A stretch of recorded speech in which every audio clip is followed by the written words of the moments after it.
Olá! O canal Mil Luzes tem o prazer de narrar o terceiro livro da trilogia de André Luiz Ruiz pelo Espírito Lúcius. Este livro falará sobre o período de transição da Terra, que deixará de ser um planeta de provas e expiações e por isso não poderá mais abrigar espíritos que não desejem o crescimento espiritual. No capítulo 25, Rafael tomou coragem e foi informar sua esposa Alice de que eles estavam falidos e de que teriam que se desfazer de tudo. Aliás, Alice, mulher prática e calculista, decidiu que eles iriam embora para a Europa. Perturbado, Rafael foi atrás da amante e seu filho. Este reencontro o motivou a abandonar seu casamento e seguir a vida com Lia. Lembre-se de deixar o seu like e se inscreva no canal. Alice escutou de Rafael o que jamais pensou que escutaria. Como? Você não vai viajar comigo? Como assim? Não estou entendendo. Sim, Alice. Acho que a sua decisão é sábia e você deve seguir seu caminho para o lado que mais lhe agrade. Eu, no entanto, não penso em sair daqui. Mas nós combinamos tudo ainda hoje pela manhã, Rafael. Falou ela, amainando o tom de voz, como estratégia para vencer a oposição do esposo. Não, Alice. Nós não combinamos nada. Foi você que impôs a decisão, como sempre faz. Só que desta vez, você vai assumir a viagem sozinha porque eu não irei. Mas o que é que vai ficar fazendo por aqui, ainda mais sem mim? Fugindo dos credores, da polícia, dos oficiais de justiça? Não vou ficar por aqui. Eu também irei embora para outro local, mas certamente não será para o exterior. Ora boas! Exclamou Alice irritada. Quer dizer então que você não concorda com o destino que eu lhe apresentei? Então tudo bem. Fala aí, experiente e viajado marido, qual o destino que seria do seu agrado e que fosse melhor do que Paris, por exemplo? Perdendo a paciência com as ironias da esposa, fortalecido pelo reavivamento da paixão ao contato com Lia, respondeu com palavras cortantes para ferir o orgulho da esposa. Qualquer lugar nesta terra, um rancho no meio do brejo, uma cabana na beira do rio, há de ser melhor do que Paris, desde que você não esteja no rancho ou na cabana. Alice escutou aquilo como se não estivesse ouvindo bem. Como é? Pode repetir o que disse? Falou surpresa e agitada. É isso mesmo que você escutou. Não há lugar melhor no mundo do que qualquer um onde você não esteja. Então, se quer ir para Paris, Londres, Nova York, vá como quiser. Eu, no entanto, não desejo viajar. E, na realidade, o que mais quero é ficar longe de você. Pelo que estou entendendo então, Rafael, está me dizendo que depois de todos estes anos administrando a sua incompetência, a sua fraqueza, a sua falta de personalidade, sendo a sua esposa, sua empregada e sua mãe ao mesmo tempo, você vem me jogar na cara esse absurdo e essa tamanha ingratidão? O quê? Minha esposa? Minha empregada e minha mãe? Você deve ter enlouquecido sem que tivesse notado isso antes. Desde quando sua atitude foi a de uma esposa? Seu negócio sempre foi gastar mais do que Valda, sua irmã, e muito mais do que seu marido, eu sempre fui o seu banco. Além disso, jamais você se comportou, em qualquer circunstância, com o intuito de me servir. Nosso batalhão de empregados cuidava de todas as coisas. Em verdade, talvez me sentisse mais feliz se tivesse me casado com uma das funcionárias daqui de casa, porquanto certamente elas cuidam mais de mim, se preocupam mais comigo, mesmo recebendo o salário que lhes pago, do que você. Apesar de muito bem remunerada, sempre foi uma indiferente. Agora, comparar-se à minha mãe... Ora, Alice, faça-me o favor. Lave sua boca com água sanitária antes de invocar minha mãe, que não merece ser tão rebaixada dessa maneira. Minha mãe se incomodava com os filhos. Você não está nem aí para o destino deles. Minha mãe era carinhosa e deixava de gastar consigo mesma para garantir uma camisa melhor para os seus filhos. Você nem sabe onde os seus se encontram. Quando Ludmila apresentou os primeiros sinais do amadurecimento físico, ao invés de conversar com ela, você marcou uma consulta com o ginecologista. Deixou a menina com a acompanhante e foi fazer compras no shopping ao lado, lembra?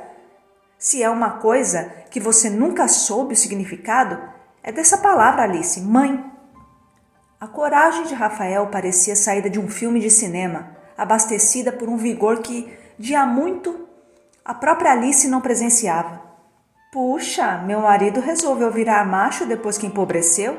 Retrucou a esposa, arrogante e cínica, não podendo responder aos argumentos certeiros do marido. Você, Rafael, é o primeiro gato rugidor que eu conheço. Todos os homens, enquanto são miseráveis, são gatinhos que se calam quando os leões, os mais poderosos, rugem para dominá-los.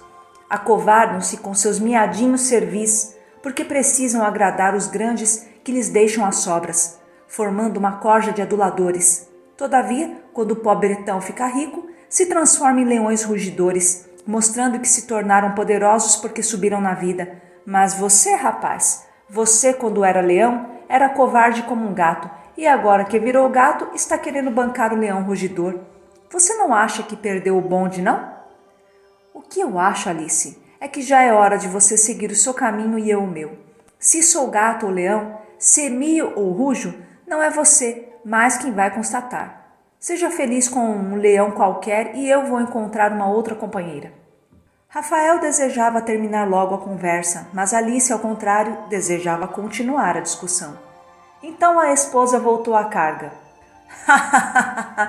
Faça-me rir, Rafael. Já não é suficiente a surpresa de me mandar viajar sozinha? Naturalmente está pensando que é insubstituível, não é?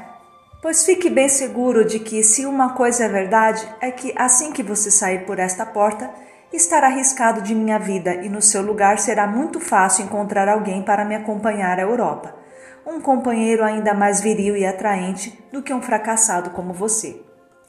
Claro, Alice, o mundo está cheio de garotos de programa, como aqueles que você tem conhecido nas suas festinhas particulares, com as suas outras tão decentes amigas, além da sua irmãzinha pervertida. Todos eles escorados na bolsa farta de velhas pelancudas, de mulheres maduras ou dominadoras o suficiente para sugar-lhes a carne fresca em troca de se sentirem desejadas na mesma medida em que lhes pagam as contas. Esse tipo de homem mesmo será fácil para você encontrar por aí, um desses macacos musculosos que lhe sirvam para carregar as malas e saciar seus apetites durante a viagem.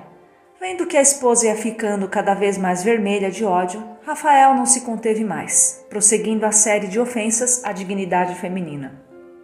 Ora, Alice, você deveria se envergonhar de precisar pagar para que algum desses desconhecidos se animasse a beijá-la.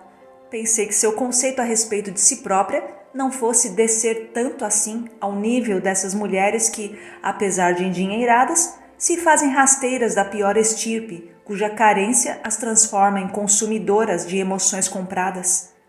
Você se acostumou tanto a consumir que, sem perceber, ingressou no mercado de emoções, onde a gente sempre quer encontrar a verdade, a sinceridade, a honestidade, mas somente encontramos mentira, fingimento e astúcia, revestida de músculos e hormônios. Essas pessoas acabam pagando por uma coisa e levando outra, e este é exatamente o seu caso. Vive comprando gatos, mas eles pulam fora na velocidade da lebre. Alice não suportou aquilo. De punhos cerrados, partiu para cima de Rafael, que a segurou com firmeza antes de levar o primeiro soco, atirando-a longe de si próprio. Aos gritos, alucinada pelo ódio, ferida no amor próprio, sobretudo por ver suas condutas levianas atiradas na sua face, quando julgava tudo muito bem escondido, ela estava fora de si. Você me paga, infeliz, pois fique sabendo que eu não lhe darei sossego pelo resto da vida. Você jamais vai ser feliz enquanto eu existir.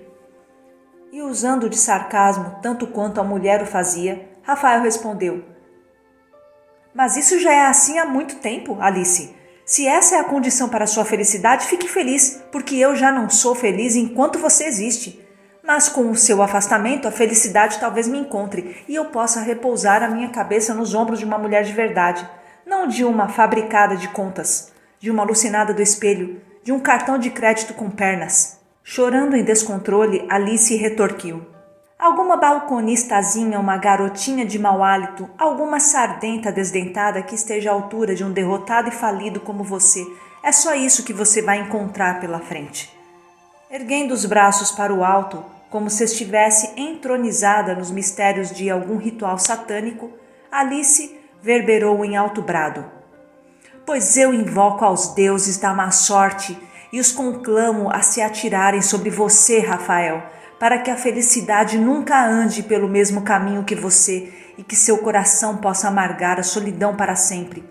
Que nenhuma mulher o faça feliz, que qualquer uma que se aventure ao seu lado seja somente para fazê-lo chorar. Essa maldição eu rogo para você, maldito homem que um dia aceitei como meu marido. Assustado com o grau de desequilíbrio de Alice, Rafael procurou manter o controle sobre si mesmo, dizendo antes de sair: certamente aprendeu esses rituais satânicos na companhia das outras bruxas que se metem nos antros, onde os rapazes se despem para as mulheres se sentirem desejadas, não foi? Pois saiba de uma coisa, Alice, até mesmo para ser feiticeira a pessoa tem de ser competente e ter moral. O seu currículo é tão desprovido de competência e seriedade que nem como ajudante do capeta você conseguiria emprego. Aliás, até Satanás a evita, porque não ganha um salário suficientemente alto para sustentar seus gastos. Além do mais, não gaste seu latim com maldições inócuas. Saiba que eu já sou bem mais feliz do que você. Adeus. A saída do marido não interrompeu o surto que dominava Alice, que continuou vomitando impropérios por todas as juntas, além de emitir os piores dardos energéticos pelos centros vibratórios do seu corpo. Desacostumada a ser contrariada, a postura firme de Rafael a desafiava, levando-a ao descontrole. Além do mais, a firmeza do marido lhe conferia a convicção de que ele já devia estar com o pé em outra canoa. Havia convivido muito tempo com ele para não conhecê-lo. Tamanha segurança de opinião certamente estava motivada por uma base afetiva consolidada que lhe assegurava a posição de equilíbrio emocional naquela decisão tão importante em suas vidas, notadamente na de abandoná-la. Para Alice, realmente Rafael era apenas o pagador de suas contas graças à riqueza que havia conquistado, no patrocínio de suas farras e extravagâncias mais eloquentes, a quem ela própria dedicava quase nada de carinho, além de algumas esporádicas carícias nas horas da intimidade. Trazia constantemente inquieta a própria alma, buscando aventuras variadas e também, como Valda, sua irmã, buscava todo tipo de recursos para vencer seus desafios, inclusive o de recorrer às artes da magia negra, dos rituais esdrúxulos e das forças inferiores da natureza para conseguir seus desejos. Segundo acreditava, havia sido dessa maneira que conquistara Rafael, nos idos tempos do começo do relacionamento, recorrendo a toda sorte de sortilégios que lhe foram apontados por pessoas desqualificadas, nos trabalhos de magia que fizera ou mandara fazer. Com essas forças ocultas, segundo acreditava, mantinha a submissão do marido que, ao longo dos anos, se fizera verdadeiro cordeirinho em suas mãos. Tão comum se tornara essa realidade que Alice passara a abusar do poder que sobre ele exercia, imaginando que o encantamento jamais poderia ser rompido.